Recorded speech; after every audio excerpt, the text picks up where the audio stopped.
Ahora nos acompaña el diputado Orlando Jorge Villegas, quien ha presentado ante la Cámara de Diputados esta iniciativa que sería la alerta Amber, un código muy conocido en Estados Unidos desde hace varias décadas por la pérdida de una niña que llevaba justamente este nombre. Orlando, buenas noches, ¿cómo estás? Muchas gracias, Yulisa, por la invitación. Un placer compartir contigo y tu audiencia.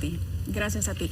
Cuéntanos de Proyecto Alerta Amber, ¿de qué se trata? ¿Es lo mismo que vemos que se activa en Estados Unidos, que por cierto ha sido efectivo? Correcto. Desde las, creo que 3 décadas que tiene, que se implementó, ha sido ya efectivo. Va a cumplir 3 décadas, correcto. Mira, el proyecto de Alerta Amber, el producto, vamos a decir, tangible del proyecto de cara a la ciudadanía sería el sistema de mensajería SMS, denunciando o anunciando la desaparición en el primer borrador nosotros pusimos menores de edad, adultos mayores y personas con algún tipo de condición de salud mental.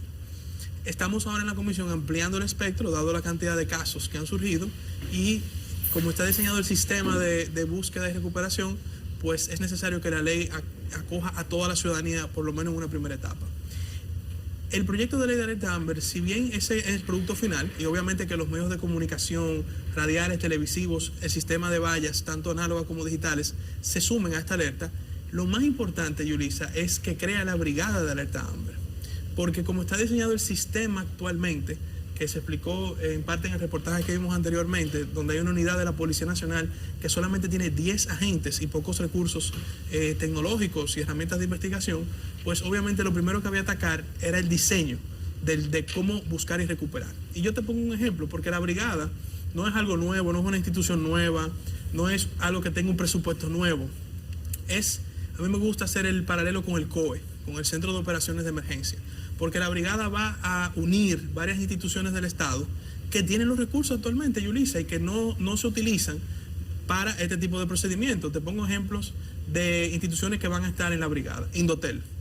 El Indotel es un elemento fundamental para este tipo de procedimientos porque al tener las antenas de servicios de telecomunicaciones sirven desde para ubicar un celular hasta las antenas te miden hasta el calor humano. Entonces es una herramienta bastante útil y esa institución tiene esa disponibilidad. Las Fuerzas Armadas, el Ejército, la Fuerza Aérea y la Armada tienen personal capacitado y recursos para unirse a las brigadas de búsqueda. Pero te pongo también, por ejemplo, la Defensa Civil, te pongo la Dirección General de Migración, el 911, que aunque actualmente también coopera con las cámaras, con el director que estuve reunido en estos días, hablamos también de ellos pueden hacer también otro tipo de cooperaciones con las unidades de respuesta que tienen. Te dije la Dirección General de Migración, el C5I, porque aunque el 911 tiene las cámaras urbanas, el C5I tiene las cámaras en la frontera, en los aeropuertos, puertos y otros sitios estratégicos.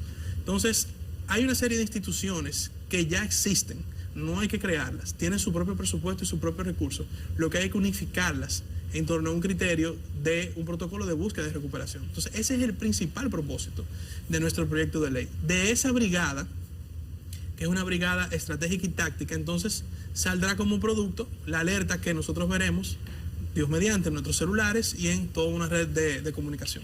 ¿Cómo se va a activar la red? ¿Al cuánto tiempo? Tú sabes que actualmente la policía no te recibe la denuncia, aunque se dijo que se iba a recibir de inmediato.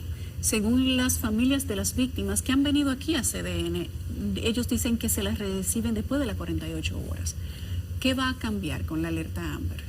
Mira, eso es muy importante. El protocolo de recepción de la denuncia actualmente tiene sus fallos. Y repito, no es culpa de las actuales autoridades, ni siquiera de las pasadas, es que simplemente no se ha creado el sistema. Se recibe actualmente la denuncia del desaparecido como cuando tú vas a poner una denuncia por un atraco o por un robo. Eso debe tener un protocolo muy particular por el tipo de denuncia que es. Y es muy importante, Yulisa, que se reciba de una vez y cuando tengamos la ley, que la brigada la active. ¿Por qué? Porque las primeras 72 horas son claves en dar con las pistas o posible paradero de una persona desaparecida. La policía en este momento, por falta de recursos, no podía quizás dar el seguimiento adecuado en ese periodo de tiempo, 72 horas. Pero esos 3 días, básicamente, son vitales para cualquier primer paso o hasta incluso para dar con el paradero. Entonces, nosotros entendemos que incluso los agentes que reciban ese tipo de denuncia tienen que ser entrenados para lidiar con esos casos, porque no puede ser recibido como un caso de robo. Hay familias que me comentan, por ejemplo, que van a un destacamento y le dicen, Oh, se fue con la novia por ahí, deja que aparezca unas horas. Que el muchacho es medio malcriado. Bueno, pues eso fue que se peleó contigo, con la mamá o el papá. Entonces, no puede recibirse la denuncia con cierto grado de tibieza porque no sabemos la realidad de la situación. Justificación. Correcto. Si una familia declara a su hijo perdido, pues la policía debe de asumir, recibirle la denuncia de que está perdido, aunque aparezca, ojalá y aparezca. Y tú mencionas, por ejemplo, el caso de un hijo, de una hija, pero hay un caso de adultos, mayores, personas, por ejemplo, con Alzheimer, son casos que se dan. Entonces, por eso es que nosotros estamos creando esta brigada, y esta brigada, se me olvidó mencionarte, la va a coordinar el Ministerio Público, que es el órgano, obviamente, con capacidad investigativa. ¿Habrá un fiscal especial para casos de desaparecidos? Debe nombrarse un fiscal que sea el encargado de esa unidad, y vuelvo a poner el paralelismo porque me gusta el ejemplo del COE, sería como lo que en su momento era el general Juan Manuel Méndez, que era la cabeza del COE. En este caso había un fiscal que sería la cabeza de la brigada y coordinaría con las demás unidades los procedimientos necesarios en los diferentes tipos de casos que puedan llegar. ¿Cómo está en este momento establecida la estructura para la búsqueda o investigación de casos de desaparecidos? Según lo que nosotros hemos recabado, hay 10 policías para el país completo, 2 fiscales, 10 policías, recursos muy limitados, una sola persona encargada. ¿Cómo podemos tener mejores resultados de esta manera? Mira, nosotros, tomando en cuenta los plazos de un proyecto de ley que tú conoces, tiene su procedimiento en las cámaras, le planteamos al señor presidente de la República y al ministro de Interior algunas mejoras en corto y mediano plazo que ellos mismos como autoridad pueden disponer. Por ejemplo, tú mencionaste, hay 10 policías y 2 fiscales. Nosotros sugerimos que también formen parte de la brigada de búsqueda el personal de las Fuerzas Armadas. Los militares de Ejército, Armada y Fuerza Aérea, sabemos que muchos están acuartelados porque no tienen funciones de seguridad ciudadana. Pudieran participar y tienen recursos también. Yo te mencionaba las cuevas del Malecón. Todos sabemos que en las cuevas del Malecón hay personas que son personas que sin hogar, o de las redes de niños que piden en la calle, operan mucho en ese tipo de cuevas. La Armada pudiera ayudar a hacer inspecciones en esos lugares. Algunas madres me habían comentado que no se han hecho inspecciones en esos lugares, de los casos más recientes que pudimos ver en el reportaje. Lo mismo ocurre en las cuevas de José Contreras, porque, por ejemplo, las cuevas de José Contreras, me comentaban, han ido de día, pero de día están operando en la calle. Las personas de algunas redes que funcionan en esos lugares tienen que ir de noche, y no se ha podido hacer el operativo de noche todavía. Entonces, yo pienso que una medida a corto y mediano plazo es aumentar la dotación, y como la policía no tiene necesariamente el personal en estos momentos, aunque sí te comento que el ministro de Interior sí de antemano nos dijo que va a aumentar el personal de la policía con unos jóvenes que se graduaron recientemente de la academia, pero entendemos que las Fuerzas Armadas pueden cumplir también un papel importante, tienen preparación y tienen recursos de inteligencia y recursos tácticos también. ¿Cuándo se estaría conociendo el proyecto de Alerta Amber? El proyecto se encuentra ahora mismo en la Comisión de la Presidencia de la República, que nosotros les hemos pedido al presidente que pueda darle cierto nivel de celeridad. Él está muy consciente de la importancia y del tema. Yo espero que en esta legislatura se pueda conocer ese proyecto, por lo menos en la Cámara de Diputados. ¿El Poder Ejecutivo tiene conocimiento? ¿Qué acogida ha tenido en la presidencia? ¿Cuáles comentarios has tenido? ¿Sientes que hay preocupación a nivel gubernamental por la cantidad de personas que parecería exacerbada en este momento de desaparecidos? Sí, yo tuve precisamente la semana pasada una conversación con el presidente, donde hablábamos del proyecto y hablábamos de estas posibles medidas a corto y mediano plazo. La presidencia está de acuerdo con nuestro proyecto, por los matices no solamente de unificación de criterio institucional, sino aspectos tecnológicos que también el proyecto tiene, como inteligencia artificial para reconocimiento facial. Hablábamos fuera del aire de actualmente las cámaras, cómo funcionan. El tema del banco de ADN que también tiene el proyecto de ley para poder cruzar cuando se encuentran las personas con el ADN de los reportados desaparecidos. Y también nosotros colocamos el proyecto de ley, que también fue de un gran agrado del gobierno, el sistema de estadísticas en tiempo real. Porque, Yulisa, ahora mismo, y yo como proponente de ese proyecto de ley, cuando fui a buscar información, fue difícil conseguirla. Los datos de los desaparecidos hasta el año pasado, que es el dato quizás más reciente que se tiene, y la Procuraduría maneja una estadística de secuestros sin solución. Y hay estadísticas más o menos recientes desde el 2014 hasta el 2021. En el caso de los desaparecidos, desde el 2017 al 2021 hay 652 personas reportadas desaparecidas. Y en el caso de los secuestros sin solución, si mi memoria no me falla, creo que eran 139 que se habían reportado. Entonces, la idea también es crear un sistema de estadística avanzado, moderno y en tiempo real, para que no haya que hacer todo el procedimiento de solicitud de información pública, sino que pueda aparecer en una página web, como debe de ser. Entonces el gobierno nos ha dado el apoyo, el presidente y el ministro de Interior y el director de la Policía Nacional. Lo que nosotros, y reiteramos por esta vía, que podamos buscar esas soluciones a corto y mediano plazo, porque hay casos que tienen 5 meses, hay casos que tienen 1 mes, hay casos que tienen 20 días, pero a medida que pasa el tiempo, si no aceleramos la búsqueda, pues la esperanza se va perdiendo. La esperanza se va perdiendo. ¿Has hecho alguna comparación para presentar el proyecto de los casos de éxito que se ha tenido con Alerta Amber en Estados Unidos? Sí, mira, es muy interesante y muy buena tu pregunta.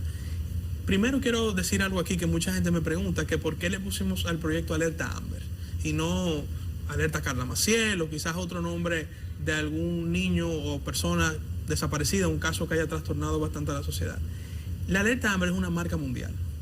Estados Unidos, México, Francia, Canadá, hasta países asiáticos han adoptado el término porque se ha vuelto un sistema que funciona y ya a nivel internacional un turista cuando sabe que hay Alerta Amber en un país hasta se siente más seguro, igual un inversionista extranjero cuando mide los elementos de seguridad de un país.